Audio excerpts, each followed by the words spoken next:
দিনের বেলায় হালকা রোদ, ঠান্ডা হাওয়া এবং রাতের বেলা কুয়াশা পড়াতে শীতের চারা গাছগুলো সুন্দরভাবে কিন্তু বাড়ছে। এপাশে লঙ্কার যে চারাগুলোর মাথা কেটে দিয়েছিলাম সেটার থেকেও নতুন নতুন ব্রাঞ্চ বেরাচ্ছে। আজকে একটুখানি কাঠের ছাই ছড়িয়ে দিলাম, তাতে মাকড় লাগবে না। তবে বিকালের দিকে অবশ্যই কিন্তু ঠান্ডা জল স্প্রে করছি। বিকালের দিকে ঠান্ডার জল স্প্রে করলে কিন্তু গাছের পাতা কখনোই কুঁকড়ে যাবে না। কাঠের ছাইয়ের যে বড় বড় ডালাগুলো ছিল সেগুলোও কিন্তু আমি গাছের চারিপাশে দিয়ে দিচ্ছি। কাঠের ছাই লঙ্কা গাছ খুবই পছন্দ করে। এপাশে বেগুনের চারাগুলো কিন্তু সুন্দরভাবে চেহারা নিয়ে বাড়ছে।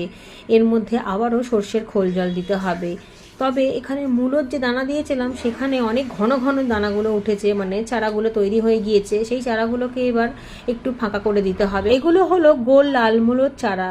এটা আমি অনলাইন থেকে অর্ডার করে দিয়েছিলাম। দানা একেবারেই কম দিয়েছে, যা ছিল সেটা আমি সম্পূর্ণটা ছড়িয়ে দিয়েছি। বৃষ্টির জন্য কয়েকটা নষ্ট হয়ে গিয়েছে, তবে অনেকটাই বেঁচে গিয়েছে।